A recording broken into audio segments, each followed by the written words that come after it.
हम actually overthink नहीं कर रहे, हमारा दिमाग सिर्फ हमें जिंदा रखने की कोशिश कर रहा है। लेकिन प्रॉब्लम ये है कि ये एक ग्लिच है। हमारा ब्रेन असली खतरे को पहचान ही नहीं पा रहा और इसीलिए एक छोटा सा डिसीजन भी लाइफ और डेथ जैसा लगता है। इस एक्सप्लेनर में आपका स्वागत है। सोचिए, आखिरी बार ऐसा कब हुआ था जब सोते वक्त दिमाग बिल्कुल शांत था। रात के 3 बज रहे हैं, अंधेरे में सीलिंग को घूरते हुए दिमाग में किसी पुरानी बहस का रीप्ले चल रहा है या किसी आने वाले दिन की डिजास्टर मूवी। हम सब वहां जा चुके हैं। आज की इस डीप डाइव में हम ओवरथिंकिंग को किसी सस्ती एडवाइस से नहीं बल्कि हार्डकोर साइकोलॉजी से डिकोड करेंगे। तो चलिए सबसे पहले समझते हैं इस पहले हिस्से को, जिसे हम दी इनविजिबल मेंटल लूप कहते हैं, एक अदृश्य मेंटल जाल। साइकोलॉजी में इस मेंटल ट्रैप को रुमिनेशन कहते हैं। एनिमेशन क्यों?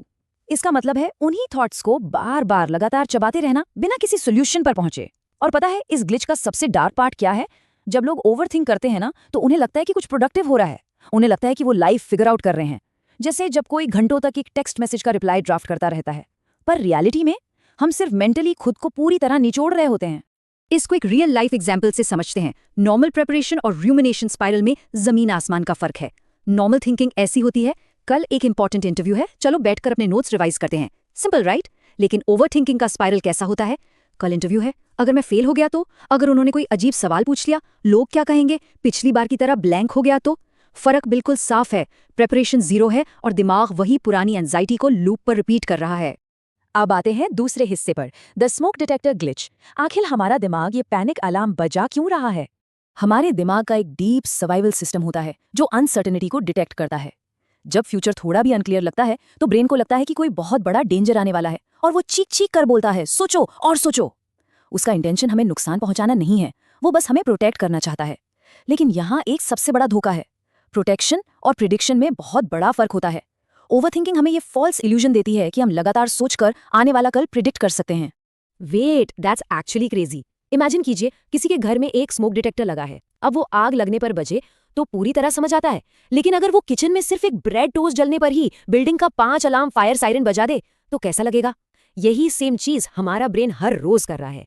बॉस ने टेक्स्ट में सिर्फ ओके लिखकर भेज दिया और दिमाग ने उसे लाइफ और डेथ वाला पैनिक अटैक बना दिया। बॉस, सिर्फ ब्रेड जली है, पूरी बिल्डिंग नहीं। तो इस ग्लिच को रोकें कैसे? तीसरा हिस्सा, द 3 स्टेप माइंड प्रोटोकॉल। ये दिमाग को इंस्टेंटली शांत करने का एक टेस्टेड तरीका है। पहले 2 स्टेप्स सिर्फ ऑब्जर्वेशन के हैं। एनिमेशन क्यों? पहला स्टेप है नोटिस। जब भी लगे कि ओवरथिंकिंग का लूप शुरू हो गया है तो खुद को रोको और क्लियरली बोलो, मैं अभी ओवरथिंकिंग कर रहा हूं।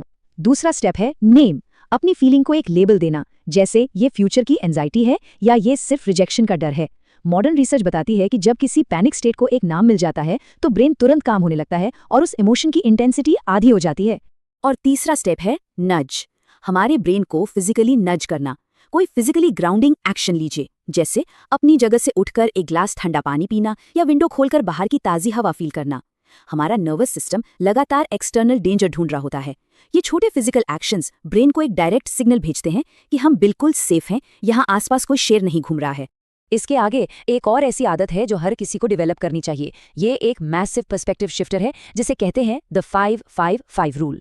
जब भी दिमाग छोटी बातों पर पैनिक करे, जैसे किसी दोस्त ने मैसेज का रिप्लाई नहीं किया, तो ये क्वेश्चन आना चाहिए, जिस चीज पर अभी इतनी एंग्जाइटी हो रही है, क्या ये 5 मिनट बाद मैटर करेगा, 5 महीने बाद करेगा या 5 साल बाद करेगा?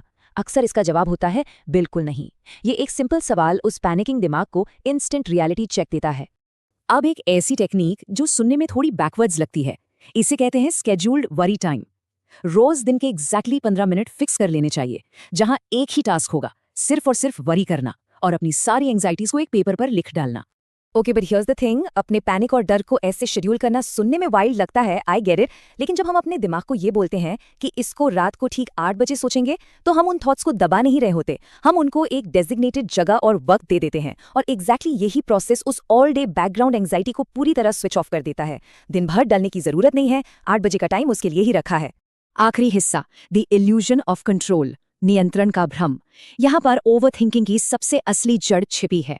हमारे सबकॉन्शियस के अंदर डीपली एक फॉल्स बिलीफ बैठा होता है कि अगर मैं ज्यादा सोचूंगा, हर एक एंगल से सोचूंगा, तो मैं किसी ना किसी तरह आने वाली फ्यूचर को या दूसरे लोगों को कंट्रोल कर लूंगा। पर यह पूरी तरह से झूठ है।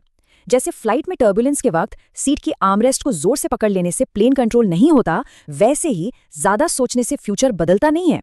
सच तो यह है कि हमारी असली प्रॉब्लम ओवरथिंकिंग थी ही नहीं, प्रॉब्लम ये थी कि हम अपने ब्रेन के हर थॉट को एब्सोल्यूट सच मान लेते हैं। Animation Q, thought does not equal reality. इस बात का आप स्क्रीनशॉट ले लीजिए। एक थॉट सिर्फ एक थॉट होता है, वह हकीकत नहीं होता। ट्रू फ्रीडम की शुरुआत तभी होती है जब हमें ये समझ आ जाता है कि हमें अपने थॉट्स को सिर्फ ऑब्जर्व करना है, उन्हें आंख बंद करके ओबे नहीं करना। तो अगली बार जब दिमाग पैनिक करे तो याद रखिएगा, ऑब्जर्व, डोंट ओबे।